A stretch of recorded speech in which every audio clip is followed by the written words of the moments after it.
you all might be interested in, which is a show called What the Constitution Means to Me. And it's about a woman who is looking back at her childhood, her teenage years, which she competed in constitutional debates. And now she's in her mid-50s, looking back at her childhood and seeing how her relationship with the founding document has very much changed.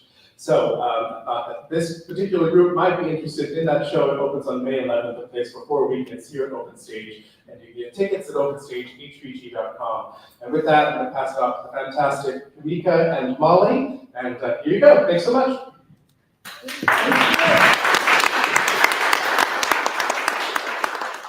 Hi, good evening, everyone. My name is Molly Kerrigan. I'm on the Friends of Midtown board. I'm on our community building co-chair. Thank you so much to those of you joining in person and to those of you online through Facebook Live. We are so pleased to host another primary election debate night. And over the next 1.5 hours, we'll get a chance to know the Democratic candidates running for the 103rd Pennsylvania House District. There are 5 candidates running for 1 seat. This evening is brought to you by Friends of Midtown, who's running for office Harrisburg, and powered by Harrisburg Young Professionals of Color. We're grateful for Open Stage, Stuart, and your staff to host us once again for a great candidates night. All of our organizations are independent 501c3 organizations, and as such, are absolutely prohibited from directly or indirectly participating in any political campaign on behalf of or in opposition to any candidate for elective public office. I also want to thank those who put their time and energy into making this happen. These events do take a good amount of work behind the scenes, so thanks to my partner, Dr. Kamika Campbell here. Stuart Landon, and the Open Stage staff, and of course, our various team members from Friends of Midtown and YPOC who's running for office. And thanks to the community members both for showing up, for those of you who submitted some topics and questions in advance, and of course the candidates for running and for accepting our invitation. Enough from me. I'll pass on to Dr. Kamika Campbell for introducing our moderator. Thank you so much, Molly.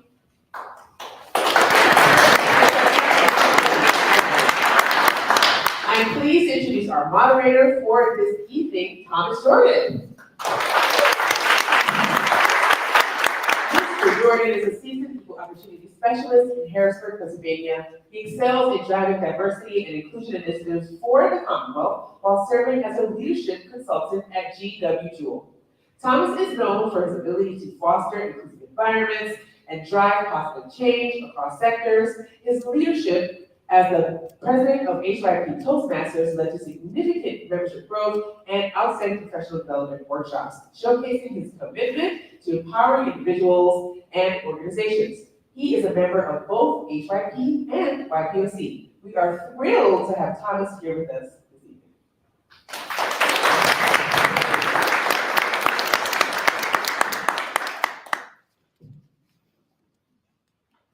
Good evening, good evening. Can everybody hear me? Yes, sir. Thank you, Kamika. As mentioned, my name is Thomas G.W. Jordan. It is my honor to be here tonight. This evening's event will be debate style. We will start with allowing each candidate to give an opening 2-minute statement. I will then ask these questions to all candidates, who will be given only 1 minute each to respond. Due to time constraints and the number of candidates, we will allow 30 seconds for rebuttal for a candidate who is mentioned in another candidate's response. At the end of questioning, candidates will be given an opportunity to provide a 2-minute closing. All questions here tonight have been kept entirely confidential. Candidates who continue speaking after their time has expired will hear of ding so. We have a ding so? Yes. If you hear that sound, we will then provide another 10-second warning before you approach your 1 minute. A lot of time, as you know, it's time to be powered up for 10 seconds. All candidates have been advised to keep a timer going as they continue, as they're speaking, so they keep track of their allotted speaking time. Tonight, we have all 5 candidates running for PA House District 103 in attendance. Without further delay, let's start with opening statements in alphabetical order, starting with Mr. Nate Davidson. Excellent. Thank you. Thanks everybody for being here tonight. It's a great crowd and the place. Nice to see a lot of familiar faces and friends and neighbors in the room. My name is Nate Davidson. I'm a pro-choice, pro-public education, and pro-union Democrat. I live here in the Midtown 2000 block of Green Street. Walked down here earlier today and met some friends along Green Street, among other places. I currently serve on the Capital Region Water Board here in the city of Harrisburg. I have for a little over a year now. And for the past 5 years, I've been the floor manager and the senior advisor to the appropriations chairman in the House Democratic Caucus. I'm excited to hear your questions tonight on the questions that have been submitted. And throughout this campaign, which is rapidly coming to a close, only 9 days left, I've assembled a diverse team of supporters. Whether it's our Pennsylvania public school teachers, our professional firefighters, the 30-plus building trades unions in the Central Pennsylvania Building and Construction Trades, Harrisburg Mayor Wanda Williams, former Speaker, Pennsylvania House Speaker Mark Rossi, and over 40 current and former members of the State House, Democratic Caucus. And these individuals and organizations have supported my campaign because they know I'm ready to serve on day one and will be an effective legislator for our community. I look forward to our questions tonight, and I'll pass the mic. Thank you.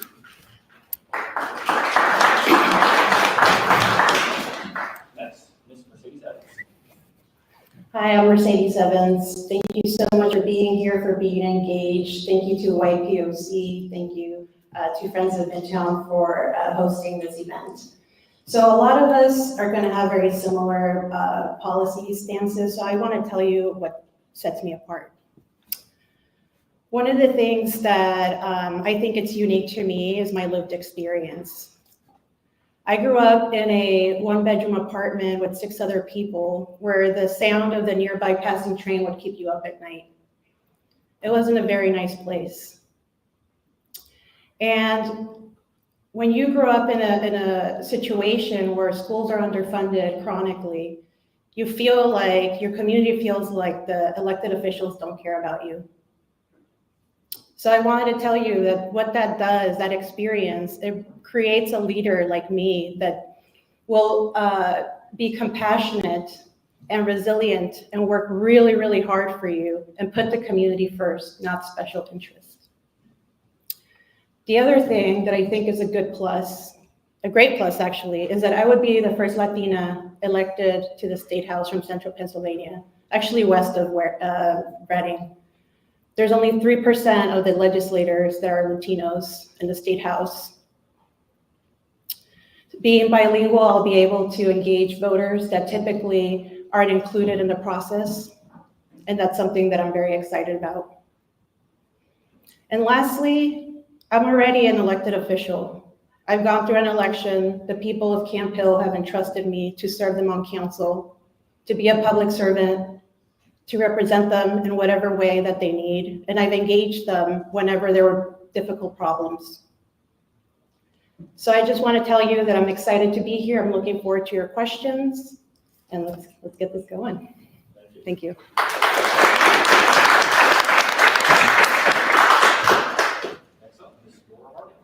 Hi, my name is Laura Harding, and I'm a progressive candidate. Since the redistricting a couple years ago now includes parts of the West Shore, I'm uniquely suited to represent this district, having been raised on the West Shore, attended public schools on the West Shore, and been a long time, almost 20-year resident of Uptown Harrisburg. I'm currently the president of a neighborhood association in Uptown, and I've been called an activist by the press, but I see myself as more of an advocate. I have, as a grassroots advocate, I have advocated to bring transparency to our local government in the city of Harrisburg, where we led efforts to require that our planning commission and zoning hearing board meetings are live streamed, because they weren't previously, and unrepresented people were being taken advantage of. So I believe that government is meant to improve the lives of its citizens, and when that's not happening and our government is taking advantage of people, I get to work to change the laws and advocate for justice. As the first veteran legislative fellow to the Pennsylvania House of Representatives, I'm a Navy veteran. I single-handedly authored a piece of legislation that was sponsored and became law. I'm the only person on this stage that can say that I single-handedly authored legislation that became law. So I am here to advocate for the community, the needs of the community, and the most vulnerable people in our community. They come first. Thank you.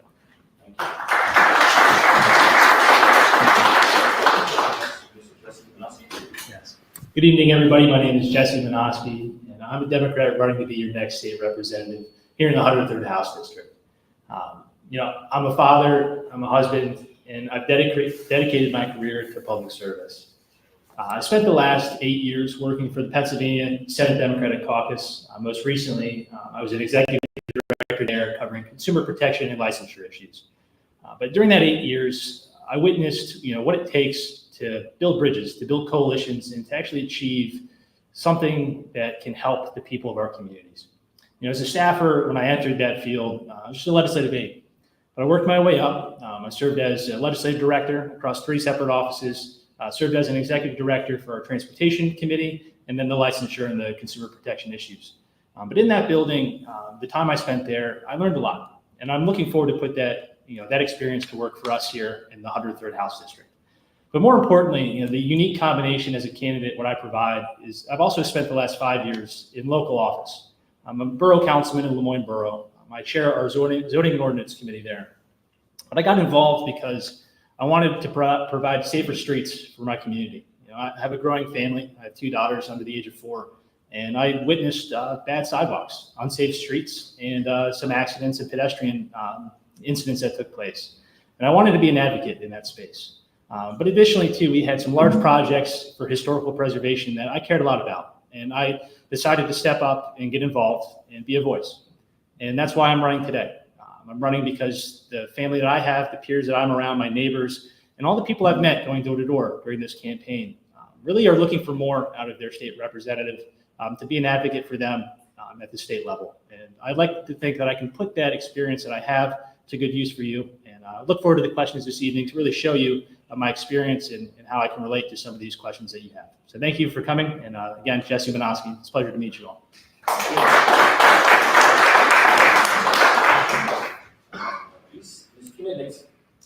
Good evening. Thank you for having me here this evening. Tina Nixon, and I'm excited to be your next state representative. Born and raised in the city of Harrisburg, it's exciting to be back here at Open Stage. I served on the board at Open Stage back in the day, and so it's nice to be here. But I'm running for office this time around since I was asked many times before, and I simply wasn't ready at that time because I was raising my family and juggling my career. And this is the right time because I'm a leader with experience. I have the ability to collaborate and bring people together and move things forward. I think it's important at this time when things are so divisive that we work together to make change in our community. And I'm the leader that has done that in the past and will continue to do that moving forward.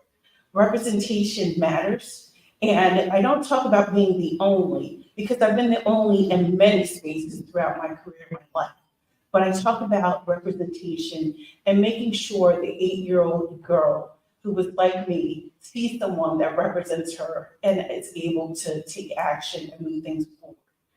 I've worked an intern at the House of Representatives, so when you talk about experience, I have that experience. When you talk about building community and bringing resources to the community, I've done that. I ran the YWCA for 15 years, and each year we served 20,000 women and children. We were the first organization to get a grant to serve our homeless veterans, which continues today. We're the first organization to address human trafficking. So I am a proven leader with proven experience to bring resources to this community, and I thank you all for being here.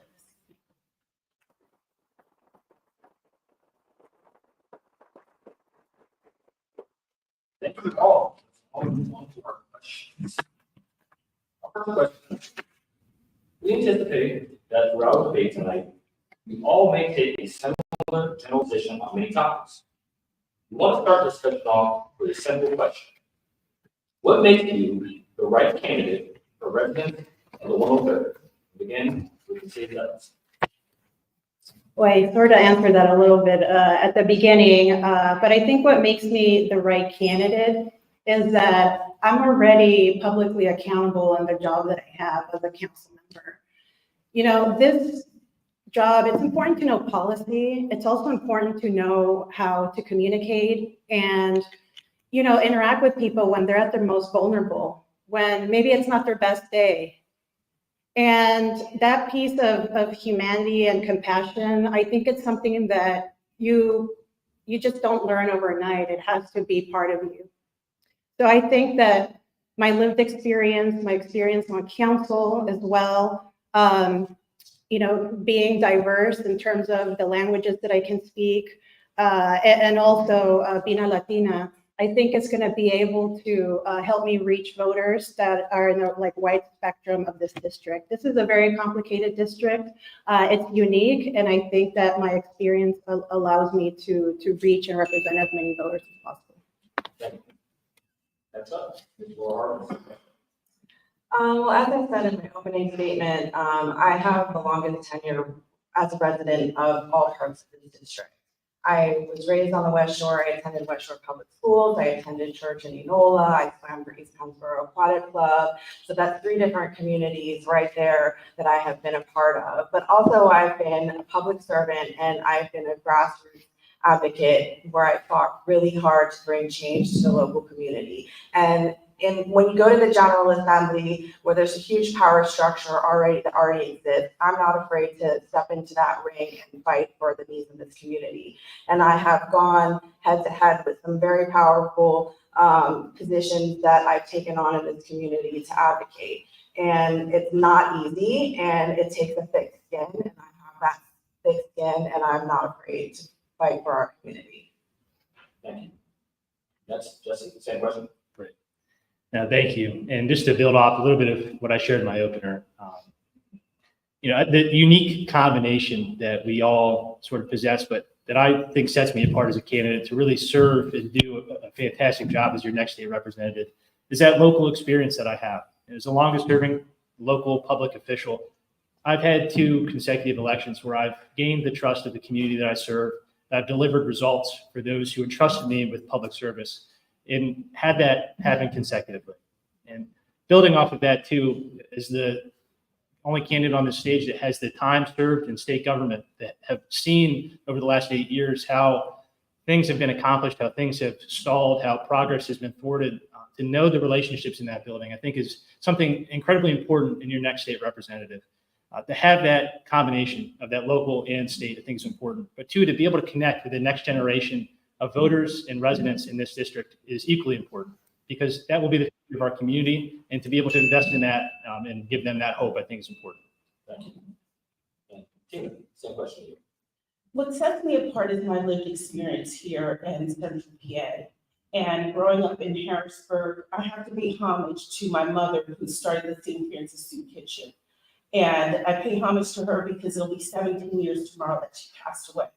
I saw her serve the community and give whatever she had to this community. I learned that, and I learned that bringing people together in a way that we can really impact change is so important. And what sets me apart is my leadership. I've worked on the international, national, state, and local level. I've advocated for reproductive rights, early childhood education, and women's rights and safety. I've developed a domestic violence legal center. And connecting people and to resources is something that is very important that we do as a state representative. And also it's important that we listen to understand the needs of our constituents. And I'll be that representative to listen to understand. Thank you. And Nate, same question to you. Thank you. Yeah, I think the thing that sets me apart as a candidate is my experience working in the House of Representatives for the past 5 years with the Democratic Caucus leadership and the caucus as a whole. Prior to that, I was a political campaign staffer, and I worked to recruit, train, and elect candidates, Democratic candidates, here in Pennsylvania and in other parts of the country as well. But it's my experience working in the House with this caucus right now. As members of the leadership staff, we work the floor with the votes. So when Republicans tried to ban abortion in Pennsylvania, the House Democrats stuck together and we said no. And when they tried to defund our public schools through voucher programs, we stuck together and we said no. And when they tried to attack our labor unions, the House Democrats stuck together, and I'm proud of the work that I did up there. And one other thing in appropriations, we drive grants for economic development, infrastructure projects, I'm sure I'll talk about the Broad Street Market later, but I think that's one thing that sets me up uniquely for our community here in the Harrisburg portion of the district to deliver for our constituents. All right, we'll now move on to our second question of this evening. Since the last election for the city, discussions around pedestrian and cyclist safety throughout the city have stalled. However, Front, Foster, and State Streets, which are under Commonwealth's jurisdiction, remain dangerous to pedestrians and cyclists, despite years of residents' help to address safety issues. How would you address pedestrian and cyclist safety in the city? Ms. Warren, sorry. Interesting that you asked this question because I recently posted a similar comment under an article on the Bird that was posted ago, so you can read my comment there. But it's abhorrent that the city has done nothing to improve the safety of pedestrians and cyclists along State Street in the predominantly Black and brown communities of our city, while focus has been on the Front Street, predominantly white gentrified communities. And what I would do is I would push, because that's a PennDOT-owned highway, that I would push to have conversations with PennDOT and, tell them, that they need to bring change. And if any legislation that I could pass to put pressure on PennDOT to take action in those areas, I would do it. And that would be one of my first initiatives is to bring infrastructure improvements to our district. Jesse, same question. This has come up a lot, going door to door, especially in the communities of the roadways you mentioned. It's a top concern. I feel very fortunate to have had the experience of being executive director of the Senate Transportation Committee for the Democratic Caucus. And during that tenure, I actually worked for an office that represented one of the most dangerous roads in America. That's Roosevelt Boulevard in Philadelphia. And each roadway, and similar to State Street, which is also incredibly dangerous, requires that unique approach to listening to the community. And I think that was, a large misstep that took place with the State Street project is it was PennDOT and government forcing the residents to say, this is what's going to work for you. And that's why it was paused, because a lot of residents were concerned. They were going to take away their parking, which for many of those homes, that was the only option was street parking. But I think the approach that we need to take is a less car-centric view and more focused on people. Having our infrastructure respond to that should be the next step that we take as elected officials. And I look forward to taking the experience I have, knowing the policy and the state changes that can be made and investing in those programs to do just that. Thank you. Tim, any question for you? So we had 2 horrific accidents in killing children in this area on the roadways that you mentioned. And I know on Market Street, when the young person was hit by a car, it took not only government, but the private sector and foundation finances to come together to really impact the change that took place along that roadway. And I think it's important that we bring people together to understand what works for them, not dictate what works for the state and other entities, so that we can come up with a solution, but also bring resources to the table. You shouldn't expect individuals that are already overtaxed to have to pay for that. We need to look at a combination of public-private partnerships to make sure that we have the resources to impact and make change immediately. It shouldn't be at a standstill because our children's lives are at stake. Thank you. Nate, same question to you. Yeah, thank you. So I'll separate this into 2 parts. One is the pedestrian and bike accessibility on our transportation routes. We should be thinking about all modes of transit for human beings to get from point A to point B and designing our road systems. Just look at the bottleneck in Lemoyne across the river, right? It's highly dangerous for pedestrians and bike users to transit that section of the road, and that's outside of the city. So I'll break it into the second part, which is here in the city of Harrisburg. We have state routes that run through our city, and this is something that impacts third-class cities across the Commonwealth: Johnstown, Scranton, Wilkes-Barre, and many others, Reading, to name a few. I have a personal relationship with Secretary of Transportation. He was a former House member and someone I worked with very closely. And so I think I'm very prepared to engage not only PennDOT, the conversation about how better to rethink their relationship with third-class cities and communities like ours, but also work across the aisle to build a coalition of third-class city representatives to make some real change and pass a statutory change. Yeah, thank you for the question. As someone who is an elected official at the municipal level, I can tell you that this is a very difficult issue all across the district. We're hearing about pedestrian accessibility in, Camp Hill, East Penn, all over Harrisburg. And I think the part that needs to be talked about is the funding piece of it, because it's very, very, very expensive to install sidewalks, just because of the labor cost and also lack of funding.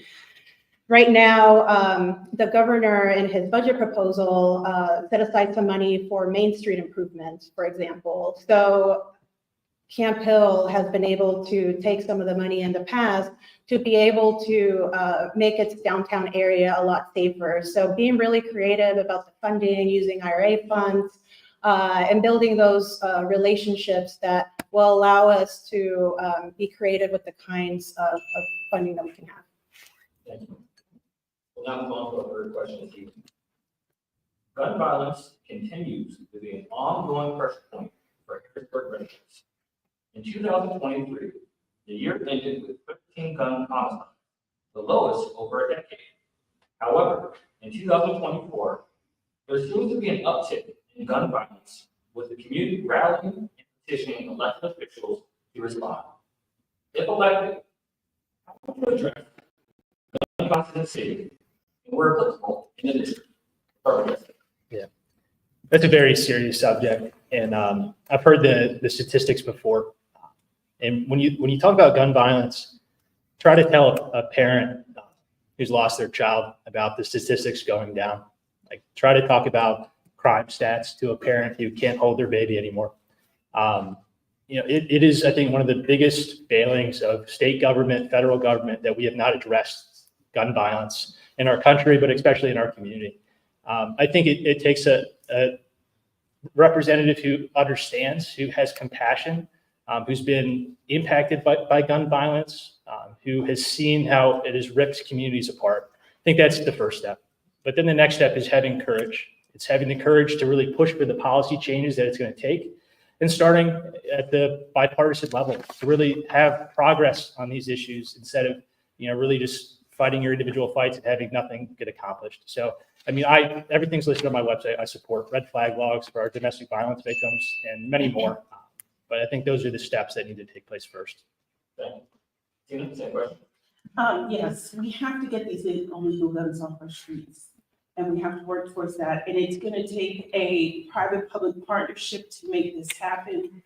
We need to educate our youth, and we also need to hold people accountable. There is funding for violence prevention and intervention that's coming to our community that we need to make sure that we're holding people accountable to do what they say they're going to do, and education, and making sure that we have safety nets in place for individuals that may be impacted by violence and crime, and making sure that we have enough resources for individuals to go to and things for our youth to do so that they are not attracted by the instant gratification that crime and violence sometimes brings.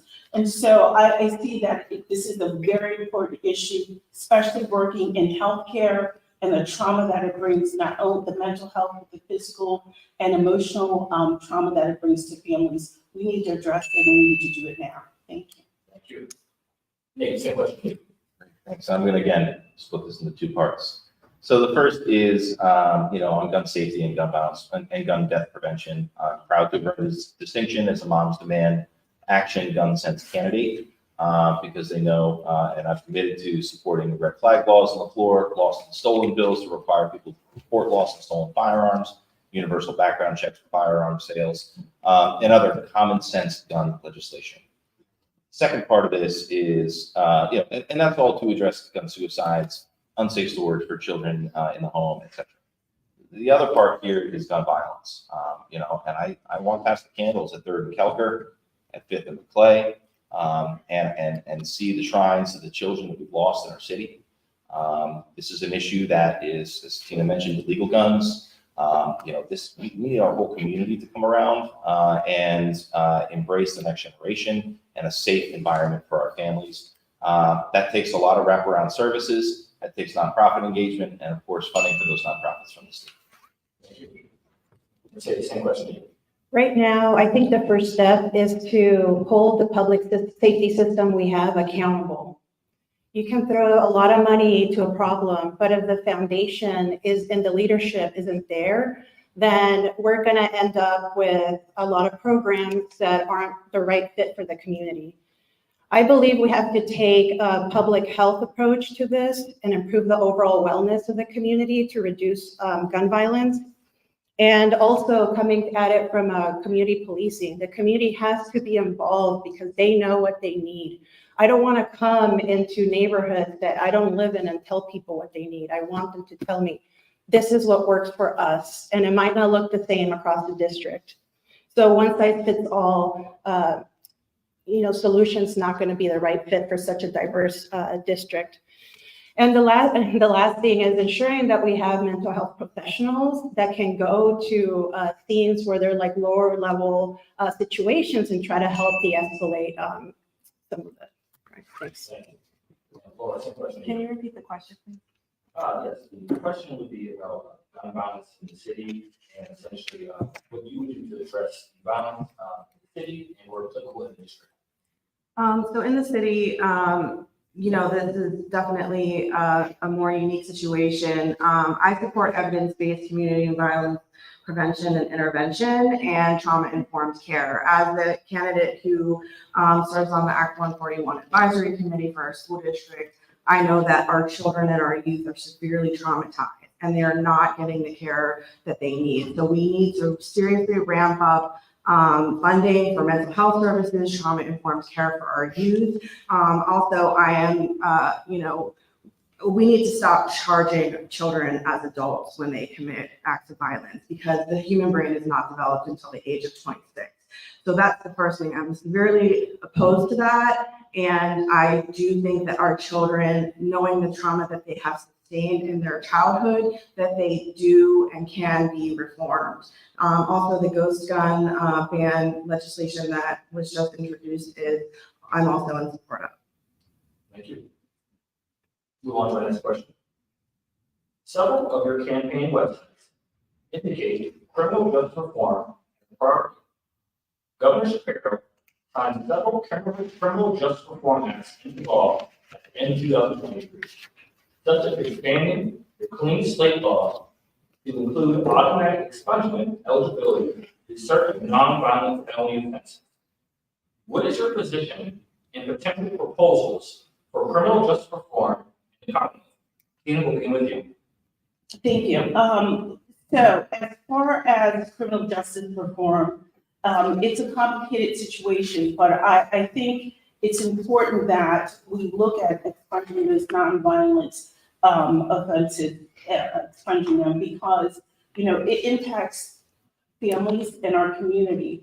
And I think it's important that we take an overhaul of our criminal justice system and making sure that things that work in the past that don't work today are examined and that we are able to address, violent criminals and nonviolent criminals, and also put in place some deterrents, some programs where if people are charged with certain offenses, instead of sending them off to the county prison, maybe there's some programs that they can go into to help, one, the economics of the family, but also to make sure that they are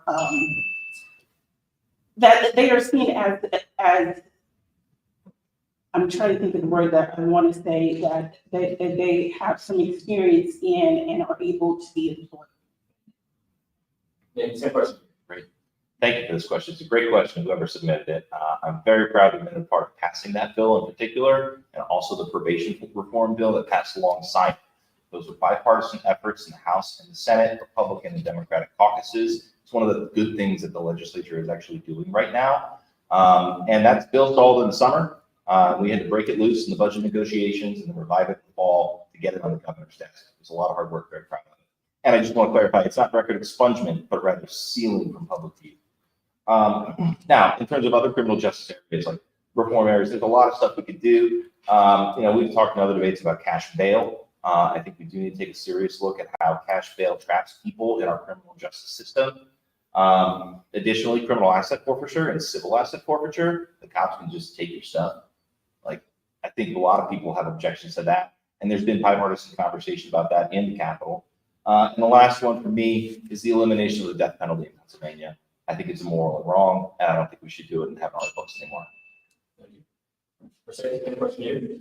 A lot of great points on the legislative side. I think that we have to start with something big like legalizing marijuana and expunging the records of people that committed low-level crimes to ensure that they can re-enter into the community. And, you know, stealing or expunging records means that you have more opportunities for housing, for employment.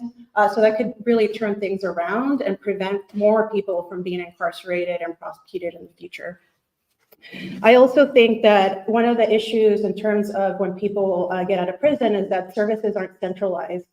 So ensuring that there's a single point agency that's responsible and accountable and making sure that people know what resources are available to them. The other thing is, I learned recently that people that have language barriers find it really, really difficult to navigate this system. So trying to offer paperwork and translators to ensure that folks have a fair shot at moving on. Laura, any question here? Well, as I said in my previous answer, I want to end charging youth as adults. I think that is morally wrong. I do also agree with ending the death penalty. I think we need standardization across our county prison systems because currently they are not functioning in similar fashions. As we know, our Dauphin County prison is just despicable, and the things that have been taking place there, and we need more accountability and oversight of our county prisons. I don't agree with the fact that our inmates are required to pay upkeep, and that if they can't pay them, then it goes to collections once they leave, and they can never get ahead. So that's another thing that I would like to change, ending cash bail, and my time is almost up, but that's okay. Thank you. Justin, any question here? Yeah, thank you. I think a lot of great things were just said, but to sort of build off of that, I have an agreement too on ending cash bail is something that I'm proud to support, and I think it is definitely been it has been disproportionately effective against people without means. It's about how much you have in your pocket, and that's what dictates how long you spend in county jail, and I think that's wrong. But I think what hasn't been talked about is non-driving offenders losing their driver's license for a drug offense, and how that our statutes today have this negative effect on putting people down a slippery slope where they are put in a situation where crime becomes the only option to get ahead. And we need to re-examine and establish definitely fixes to those laws that exist. Additionally, supporting inmates upon release with documentation to ensure that they can pursue employment, can pursue housing, and put them in a position where they can succeed. It's a big reason right now, with lacking of that, why folks end up back in this cycle of incarceration. Thank you. Move on to our next question. The minimum wage in Pennsylvania is $7.25. Many of your campaign websites say to support well-paying jobs as well as increased access to apprenticeships and trade schools. Please share that you support better-paying jobs and workforce development. Nate, we can review. Thanks. Yeah, I support the minimum wage, but I'm also willing to take a compromise. The Senate is controlled by Republicans right now, and even conservative organizations say there will be no negative impact to raise it to $10 or $11 today. So I'm willing to compromise on the issue to get the minimum wage raised at all, but I do support $15 minimum wage. And on apprenticeships and access to trades. Yeah, I mean, every year we go to the budget table and we advocate for more funding for those programs in particular. The ability to enter an apprenticeship program and after 3 or 4 years, depending on your trade, to come out of that with a good paying job, with benefits, the access to a pension and a retirement of dignity, and the ability to provide for your family. I mean, those opportunities are what we should be investing in for the future, not just forcing everybody to go, take a big load of college debt, right, to carry with them for the rest of their life. College for some people, trade for some people, everybody deserves access to a career where they can provide for their family. Same question. Yeah, I think one of the things we have to do is try to eliminate the stigma, when you decide to go into a career or a path that's not a college, degree. Right now, there's a little bit more of a movement to go into apprenticeship jobs, into trades, because, you can come out after 4 years and be making almost $100,000 and not have any debt. You can buy a home. And apprenticeship programs, for example, even though they can be competitive, sometimes in certain counties and cities, they have them at the high school level. So there's already a track in place where if you already know that college is not for you, you can go out and start making a decent wage until you're fully certified. So I'm a big proponent of trying to increase the presence of unions, of these apprenticeship programs at the high school level to ensure that kids know that if college is not the way for them, that there's other opportunities where they can thrive. Thank you. Laura, same question to you. Yeah, so I support increasing the minimum wage to what I think, based on inflation now, should actually be $20 an hour, because the $15 an hour was proposed long before we've been in this period of inflation. So $20 an hour is more in line with what it should be. And as a task force member for the William Penn High School, I'm proud that I was one of the people who advocated to reopen it as a vocational technical school. And I think that we need to continue to look at that. But however, when it comes to apprenticeship programs, we need to remove barriers for Black and brown applicants, because we know that they're not accepted at the same rate as white applicants. So that's one of the things that I will push for with apprenticeship programs, that if any funding that is provided to apprenticeship programs, that those barriers are removed. Thank you. Yes, same question to you. Yeah. I support raising our minimum wage to $15 an hour and indexing it so it continues to increase as inflation has an impact, obviously, on cost of living. And we talk about better paying jobs. I'm proud to be a candidate who has union endorsement from our nurses and our healthcare professionals union, PASNAP, because they understand in me as a candidate, I'm somebody who's going to fight for organized labor and be sure to be an advocate for them in our state Capitol building. But two, we talk about our labor unions and the ability to organize. We need to recognize that is the next incredibly important fight in the state House building, but also on the national scale. We're talking about protecting reproductive health care rights, absolutely. But Republicans are coming for that next. And to be a candidate who's going to fight for that at every opportunity, you can trust in me that to be that, to support our unions and to support them by codifying these rights to ensure that they aren't eroded, to ensure we have a living wage for families in our area is important. Thank you. Same question. Yes, absolutely support increasing the minimum wage to $15 an hour. But I just think that's the base. And we need to make sure that we don't increase it to outpace or to damage our small businesses. And as it relates to workforce development, I think it's important that we look at industries where there's gaps. Right now, we have a huge gap in healthcare as well as teachers. And we need to expose our youth and those who are underemployed to careers in those fields and really drive individuals towards those fields for careers. Right now, when you go into certain careers, especially in healthcare, you can start at an entry-level position and work your way up through and get your master's degree. And we need to communicate that to individuals, that there's opportunities to, grow your education and your work, through these different careers. Thank you. Move on to our next question. Disparity in student achievement among school districts in the PA 103, including Harrisburg School District, West Coast School District, and Campbell School District, among others, is an ongoing issue. How would you address this disparity as a state representative? Mercedes, begin with you.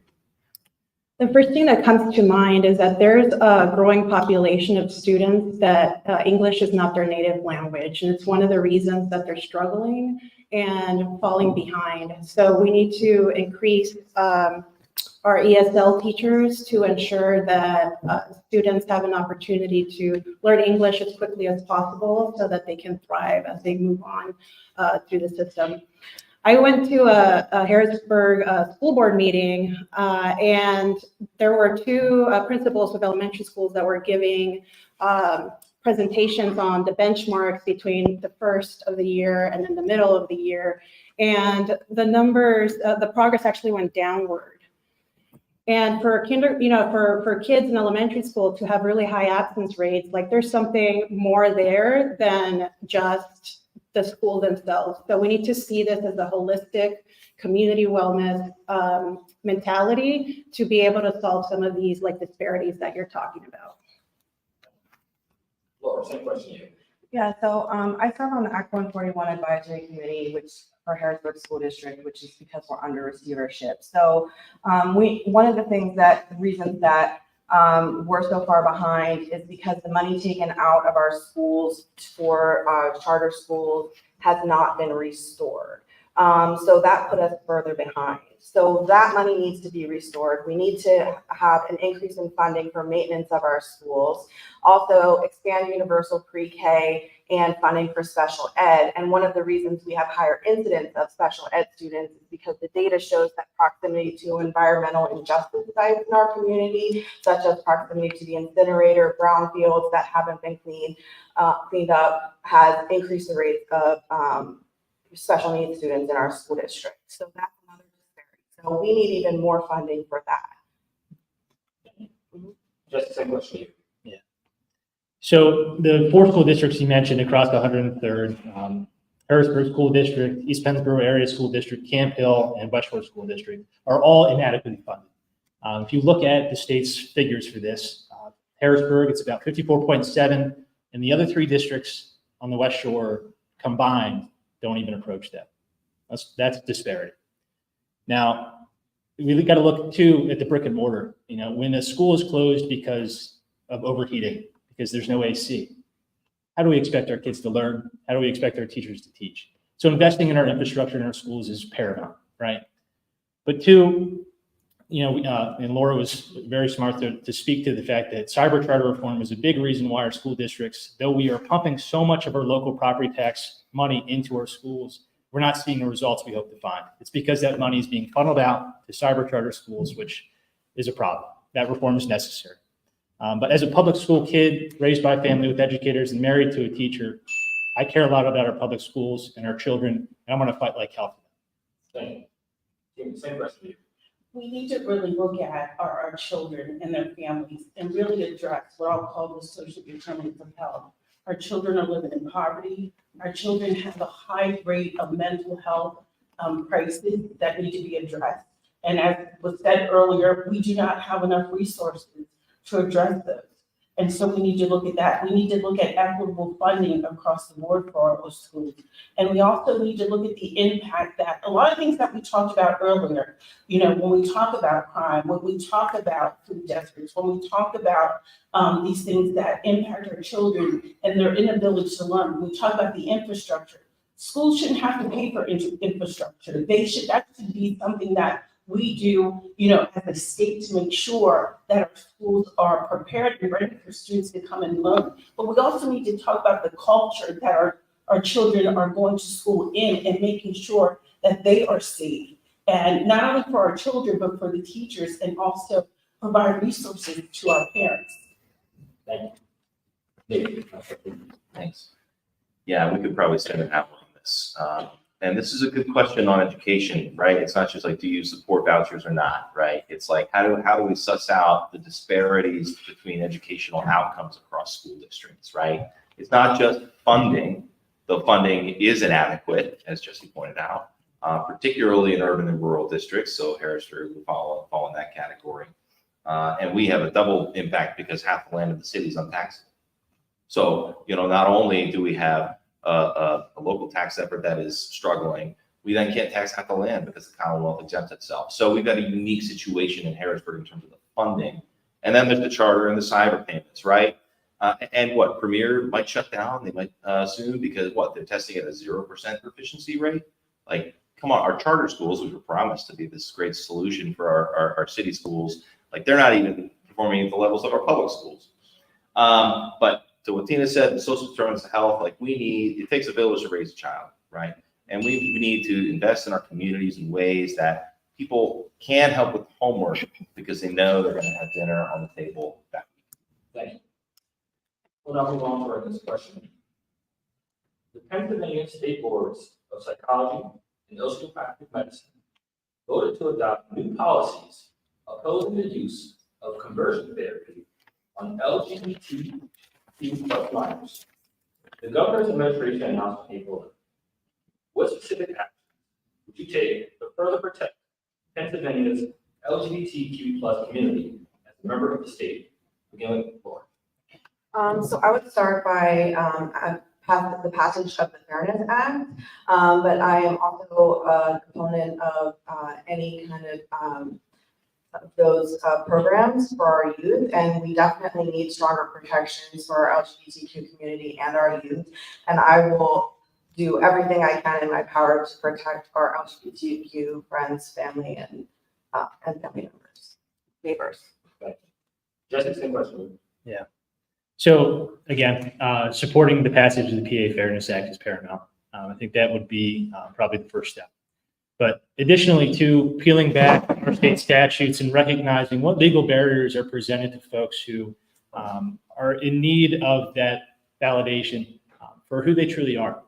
You know, I feel very lucky to be working a part of my campaign with students from Widener Law who participate in OWL Law, which is a coalition of LGBTQIA students, and supporting them and hearing from them and the work that they're doing to put on free clinics for name-changing opportunities for those who are interested.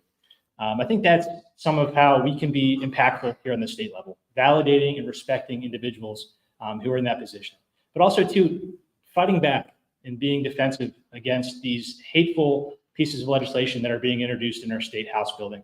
And you know, I'm proud to be a fighter and an advocate in that space. I've done it on the local level, passing the historic resolution, signifying support for the PA Fairness Act in the community where that was never expected and frankly, it never happened before. Same question to you. Absolutely, in support of passing the Fairness Act and also any laws that prevent discrimination against our LGBTQIA+ community. But also, I think it's important that we educate and continue to educate our service providers around the care that they provide and the resources they provide for this community. We know that, especially in healthcare, that individuals that go to their primary care physicians from the community don't go because of the way they were treated. So providing that education and just the cultural awareness of what is needed to provide to our LGBTQI, and things as simple as identifying sexual orientation, gender identity, and affirming care, and making sure we have policies and procedures in place so that individuals that walk through any door feel welcome and are treated with dignity and respect. Thank you. Yeah, same question to you.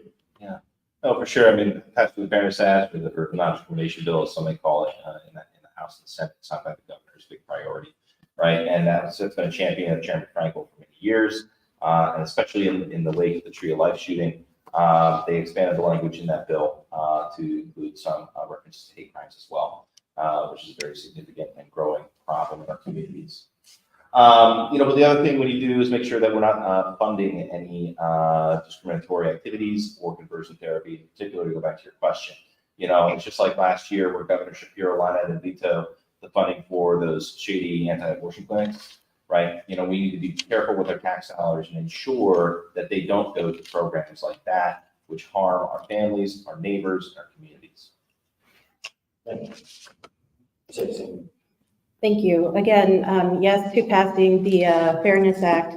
When I was in college, I was a rainbow educator, and I have put on workshops to faculty, staff, sororities, fraternities to educate them on LGBTQ specific issues. And like another candidate said, education is key here, and not just to medical professionals, to police departments, to anyone that has to serve the public. I think it'd be really important to reach out to them and show them how to engage with different types of communities, but specifically with the LGBTQ community and specific needs that they might have.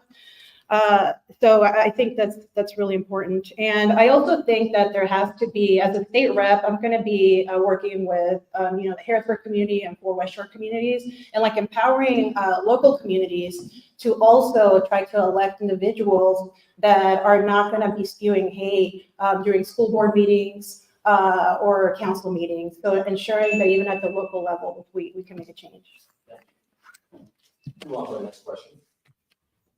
Let me record. Pennsylvania lawmakers introduced House bills 2040 and 2041, which look to ban mandatory DEI training and coursework for college students and provide transparency around dollars spent on DEI. Some states have recently been successful in enacting similar bills. What is your position on diversity, equity, and inclusion training and coursework in higher education? Justice Harper. I support the inclusion of it, and I think it is incredibly, I think it's hateful and misguided in the attempts to erode any existence of it. So I think it's a part of a broader attack against our communities of color. I think it's a broader attack against our friends and family who identify as LGBTQI+. I think that's where it comes from. It comes from hate. So to stand against that is important, but also to educate and try to let folks understand what these programs do in our communities and why they're incredibly important. To ensure that everybody is seen, that people feel heard, that they feel included, no matter what their background is or where they come from. I said to everybody earlier, I'm married to a teacher who has the pre-K classroom. It's incredibly diverse, and I think it's one of the most beautiful things to witness children in that capacity, in that space. One of the proudest things that I got to help her do is we put up flags from every nationality represented in her classroom over the last 8 years. And we had about 12. And I think it is a representation of how incredibly diverse our community is in the 103rd and why defending DEI is important and fighting back against that is equally important. Thank you. Tina, same question. So as a diversity and inclusion practitioner, I think it's very important that we continue these conversations, especially on our college campus. As a trustee at Strasburg University, I'm proud of the work that they're doing to engage the students and listen to the students to understand their different cultural backgrounds and their different world experiences. In order for us to really come together collectively, we need to break down that fear of the unknown and really have those difficult conversations around race and around the treatment of others and around microaggressions and unconscious bias. All those things that enable us to be able to collectively be successful in the workforce when it comes to DE&I. I know a lot of states are eliminating it. I think it is something that we cannot eliminate if we're to move forward in a successful way and continue having those difficult conversations that people feel very uncomfortable having, but we must have them as we continue to move forward. Thank you. Hey, Cindy. Yeah, I mean, I'm opposed to those bills. These are stupid ideas, probably introduced. I don't know who introduced them, so I'm not going to insult them here because I don't know who they are. But look, education, if there's anywhere that we should talk about DEI and issues similar to that, it's in our higher education spaces. I mean, education is about exposing yourself to new ideas, different perspectives, and things that you haven't encountered yet so far in your life. Education is not about banning books. It's not about putting blinders on to things that make you uncomfortable. It's not about discriminating against diverse voices. Like, our educational spaces should be about expanding the horizons of what we experience and come to know, not turning our eyes away from the things that make people uncomfortable. I'll say the same question here. A lot of great points, but I'm coming at it as someone who didn't feel represented in the textbooks. our history books, a lot of college prep coursework, it's coming from a white perspective. And there's a sense of pride when your story is told. I had to take a special class just to learn about Latinos and Chicano culture. So I think that it's really important for the kids in our community, whether it's at the college level or at the elementary school level, that they feel like they're reading authors that understand what their experience was like, that they're reading textbooks that talk about their history and their contributions to this country. So I think I'm incredibly in favor of it. I think people need to feel represented, and this is under attack, and I'd be at the forefront fighting against it. Thank you. So I don't think that the government should be interfering in academia. I don't think the government should be, involved in taking things out of our public school textbooks either. But what I will say is that I know that there was some controversy with some of our public funded colleges here in Pennsylvania and universities when it came to the DEI program. And the students weren't happy when those DEI advocates weren't working for them or on their behalf. And if we're funding DEI programs, then they should be representing the people that they're supposed to be representing. So that's what I have to think about that. And I think one of those universities that was involved in this. Thank you. Move on to the next question. Concerns have been raised by constituents regarding the state's role, homelessness, and the presence of tents on Front Street, which are recently verified. What do you consider as viable options to provide temporary housing for individuals experiencing homelessness in our community? What proposals do you have to address the broader homelessness issues in the area? Start with Tina. Thank you. One of the things that we must do is look at housing first. I spend winter nights walking the streets and providing services to our homeless in the winter overnight shelters. And what I see is individuals that are in great need of mental health services and behavioral health services. So a housing first option, getting people into homes, either tiny homes, the tiny villages that they're building, apartments, and then putting wraparound services for those individuals is very, very important. And I think it's something that we can do not only at the state level, but at the local level. We have our Capital Area Coalition on Homelessness that is working towards some of these initiatives. But if we don't have a housing first option and then address the other challenges that our homeless population have, then we are not going to be successful. So I propose that we look at it on multiple levels and address it so that we can, get people off of riverfront and other parks throughout the city. Thanks, same question. Thanks. Yeah, this is an issue, especially in the post-COVID times, that has been growing. And I want to make a distinction here, the issues the unhoused community faces are different than just housing. And I think we should separate them. Too often there's some confliction there. People who are unhoused are in that situation for many different reasons, right? Addiction issues, mental health, domestic violence, losing a job, a choice to live that lifestyle. There's a whole host of reasons why people are in those situations, and there's no one-size-fits-all solution. Now, at the same time, I think we should expect our elected officials to lead on that issue with compassion. I don't like it when there's a sign that says, hey, you're a public health hazard, you need to get off our lawn.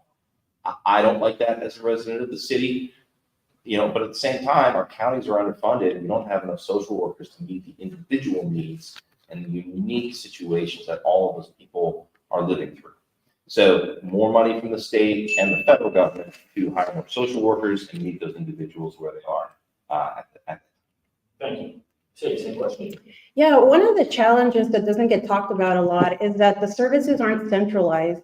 So you have a lot of duplicative services or piecemeal solutions. So, one shelter might be offering the same services as another one across the street. So ensuring that we have a centralized system so that everybody that's in house that wants to get help is able to do it in one place. And there's also that sense of accountability.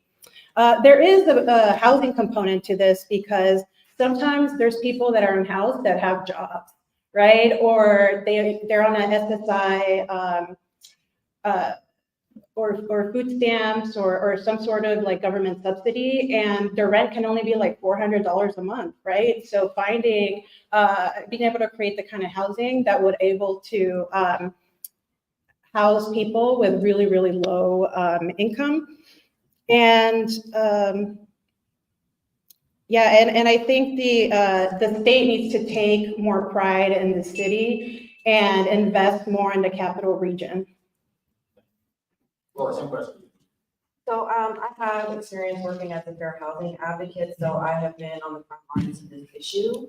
And first of all, I want to say that our funding, the state funding from the governor was flat funded since like 2016 at $5 million for homelessness. And it was increased just this year by 50% to $10 million. That's nowhere near enough money to address this issue, so let's start there.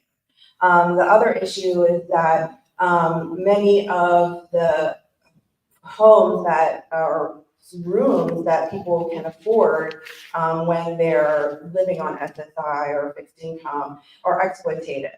So you can rent a room for like $500 a month here in Harrisburg, but then some of them also charge you for them to drive you to your job or to charge you to use the kitchen. Many of them are predatory. So we need stronger laws to give those people tenants' rights, and also for services like CMU, the wait list can be from anywhere from 6 to 18 months. Thank you. Just the same question. Yeah. So holding slumlords accountable, right? When we speak about increasing rent costs and what is driving folks out of their homes and onto the streets.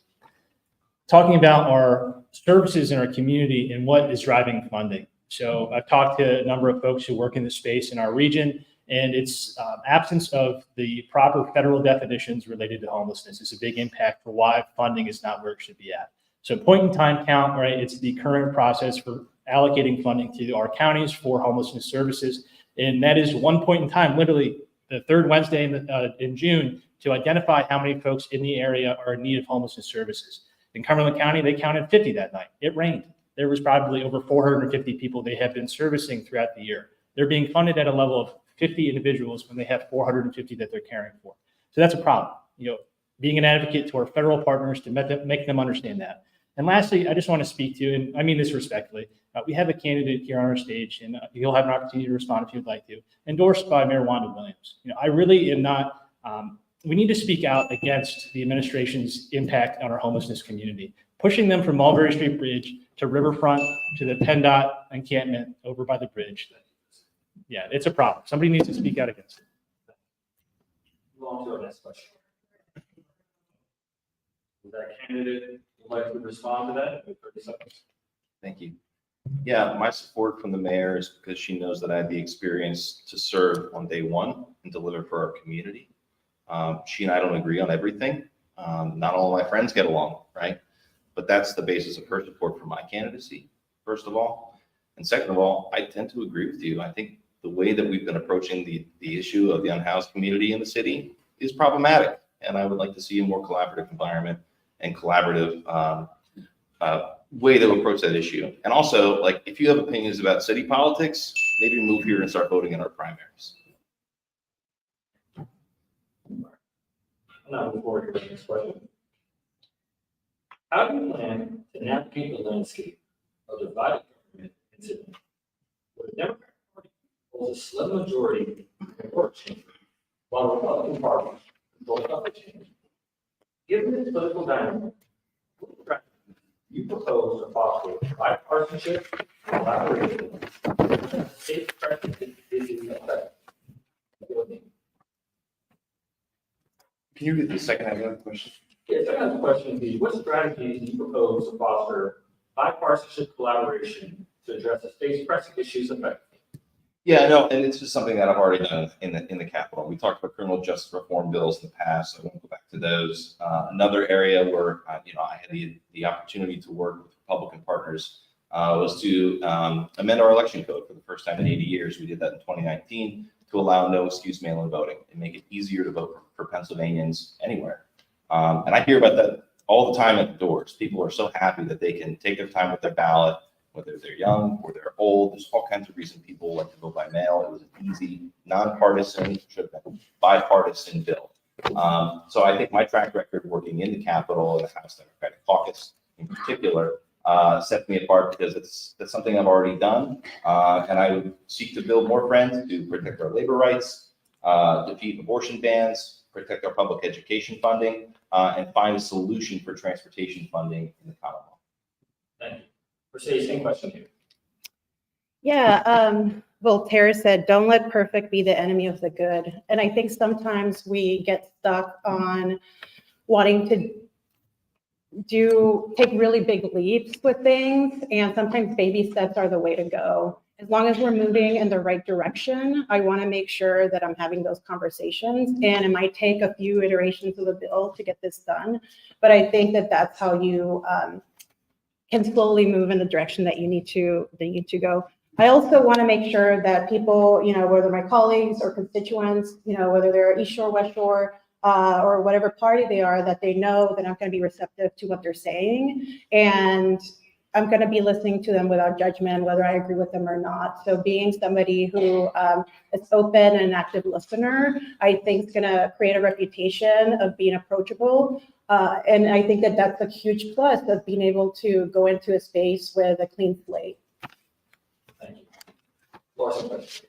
So I'm a progressive candidate, so I'm further left than most on this stage, I think. But as a legislative fellow, I was assigned to the Republican caucus. That's because I was assigned to the Veterans Affairs Emergency Preparedness Committee because I was the first veteran selected.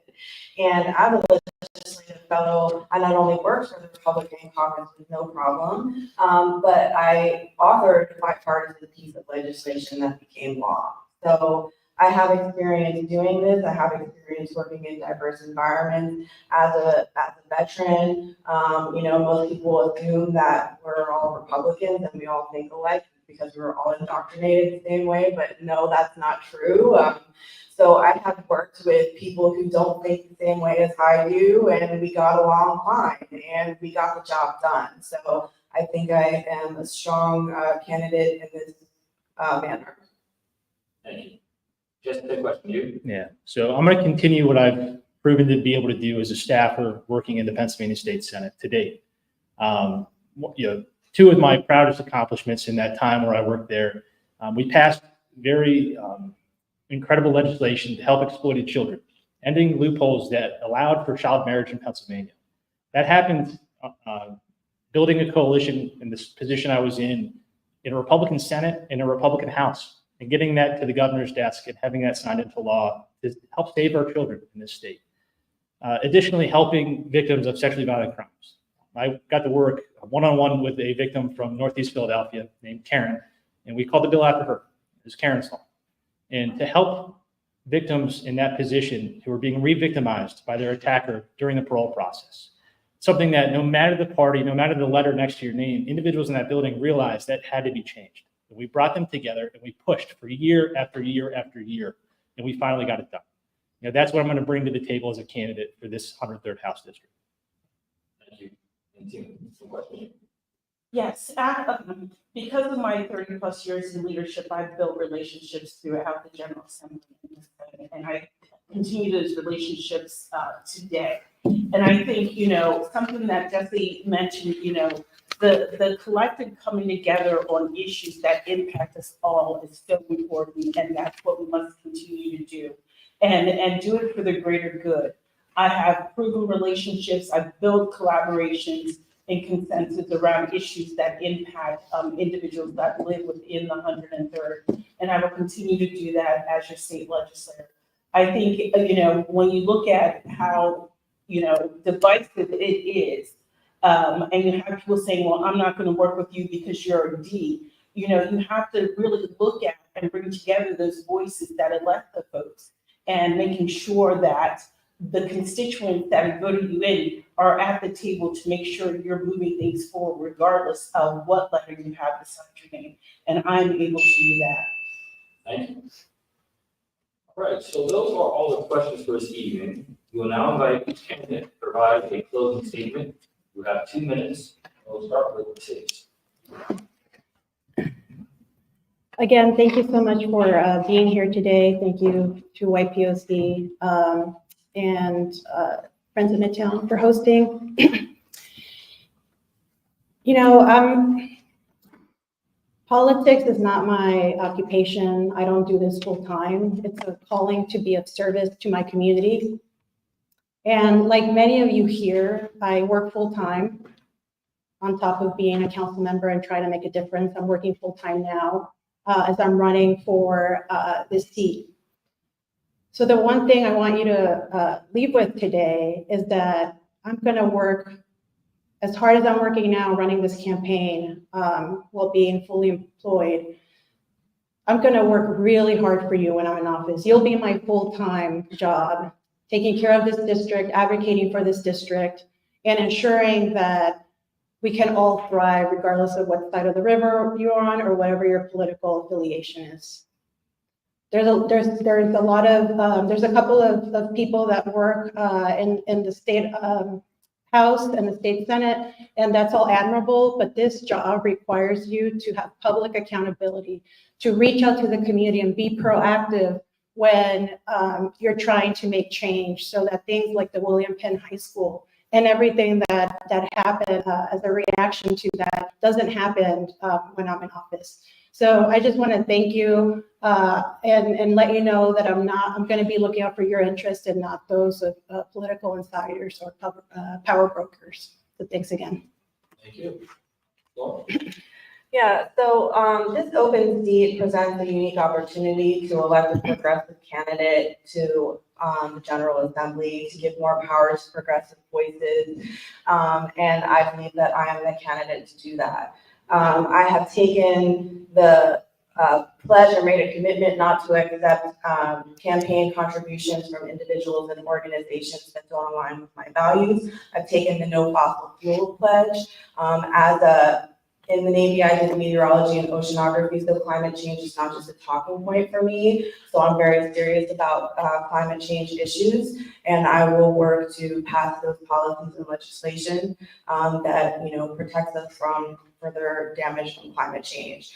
I have also, committed myself to always taking the side of the most vulnerable, to act in a way that is transparent and errs on the side of public education. I'm committed to building community. I hope that I can have your vote on April 23rd. I believe I will do this district proud. Thank you. Thank you. Jesse, Yeah. So again, my name is Jesse Minoski. I'd be honored to earn your support in this upcoming election. Tonight, we talked a lot about different subjects I think that are incredibly important, but I think there was plenty that we missed. I think Laura just alluded to one being climate change. I would have loved to have spoken a lot more to healthcare access and how working families are really struggling in a number of spaces, including childcare currently. A lot of that I highlight on my website, and I would encourage you to take a look. But the combination of experience I bring to this race, I think is needed. To have the local connections and understanding local government for the time that I've served, but also to have been inside the building for the time I have and understand the network and the relationships that it takes to achieve progress. Now, I think what also centers me in why I'm committed to running and serving in public service, it's the women in my life who encouraged me to give back to my community. I was raised by a single mother. She was a Sunday school teacher. She worked in retail. And we struggled to get by. She never showed it, but it was there. And when I looked at my wife, who's a teacher, and the girls that we were raising, the future for our community and to be a voice for those impacted by what holds us back, that's why I'm running. And the door-to-door in this campaign, it's just been so enlightening. I feel so incredibly grateful to be even here on this stage today, but to have these conversations with folks, to engage them with the process, to show them that there are people involved who want to do better for us. When you go to vote on the 23rd, you're going to see all of our names, and you're going to stand there and you're going to think about these conversations we had, the answers that we gave you tonight. But I want you to know that I'm committed to this because it's just so incredibly important for us all. And I thank you for this opportunity. And again, my name is Jesse Minoski, and I'm just incredibly grateful to have this chance tonight. Thank you. Thank you for having me here this evening. And I just want to say, I walk the walk and talk the talk as a servant leader. When someone mentioned this as a side hustle, you can't use a side hustle and leadership in the same sentence and servant in the same sentence. I walked these streets as a child being homeless. I walk these streets as an individual now helping the homeless. I'm able to bring resources to the community. I've done that. I have proven my abilities in being able to listen, to understand, and treating people with dignity and respect. And I appreciate the opportunity to serve as your next state representative. This is something that isn't a flash in a pan or trying to make a name for myself. I'm truly committed to serving the 103. I have families that live on both sides of the river, weekly basis, travel both sides of the river and up and down to have those experiences that we need to have as a community, and just to make sure that, you know, those in need are taken care of. I don't do things to flash on Facebook, but I do go out and help the homeless. I've made bags for individuals that needed socks and warm clothes, you know, but I don't do it just because of running for this seat. I've done it my entire career, and I will continue to do it. But I'm committed to making a change and will work with individuals that are committed to making change and moving things forward for all of us. I do this because I really care about what happens in our community, and I'm looking forward to serving as your next state representative. I'm number 4 on the ballot, and understand with number 4, you will get more. Thank you for having me this evening. Thank you. Thank you, and thanks everyone for coming out tonight again. I really appreciate everyone engaging in this important time in election season, but really, you know, I look forward to seeing you all at more Friends of Midtown events throughout the year and years to come. You know, I decided to run in the summer when I was awake at 3 in the morning, feeding our daughter, who turned 11 months today. It's very, very exciting. And I saw the pictures of the Broad Street Market burning down. My wife and I live here in the Midtown. We love living in a livable and walkable city, and excited to grow our family here. Our baby boy is 12 days old.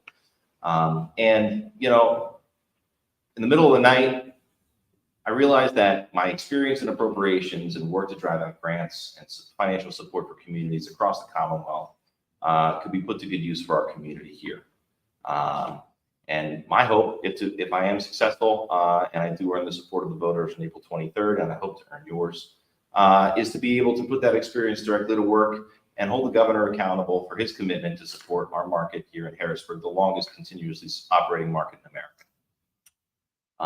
Tonight, you've heard one candidate attack me for supporters that I have, an African-American woman who served our community for over 30 years.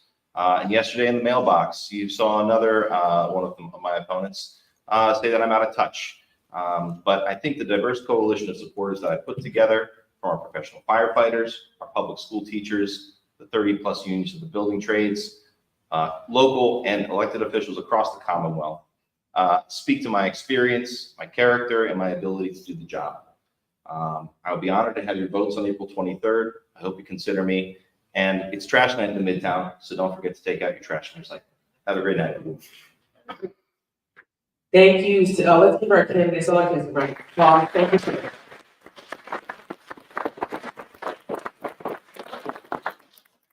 wish you guys could be here. The community looks amazing. Thank you all for coming out to support efforts.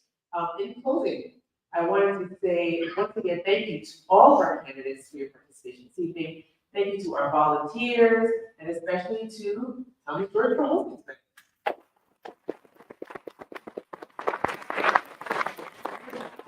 not just all of you, we have a special announcement that we also scrolling online at the bottom of the screen for everyone to see. We want to invite you to come out to our We Fight Back Border Rally on April 21st at Midtown Cinema parking lot. That's Rain or Shine. We'll be there from 4 to 7 p.m. The Blackest Bus in America will be pulling up Black Borders Matter. So please join us at Midtown Cinema. Shout out to Midtown Cinema for allowing us to partner with them on that event, along with Mobile Accounts, Blackwall PA, and several other organizations that will be joining us that day. Next, we also want you to get ready for the Midtown Cinema. We want you to get ready for, Friends of Midtown, the Greater Harrisburg, and Little Cleanup is coming Saturday, April 20th, and ongoing in April and May. And additionally, the Midtown Maker Series is also coming up. There'll be more information on that on the Friends of Midtown page. Last but definitely not least, we want you to get ready for Juneteenth. Our events are up on the website on juneteenthhbg.com. We would love for you to start getting ready to join us for that by reserving your seats and getting your tickets down. Some of our chairs and committee members are here in the audience. And last but not least, I already said that, so I lied. Don't forget that primary elections are on what day? April 20th. You're going to so excited. What day is it? April 20th. Go and vote. Polls are going to be open from 7 a.m. to 8 p.m. And don't forget to return your mail-in ballot if you did that. If you haven't requested your mail-in ballot, you only have until Tuesday to do that. So please request your mail-in ballot by April 16th. Once again, thank you to everyone here. Thank you to Open Stage. Clap it up for yourselves.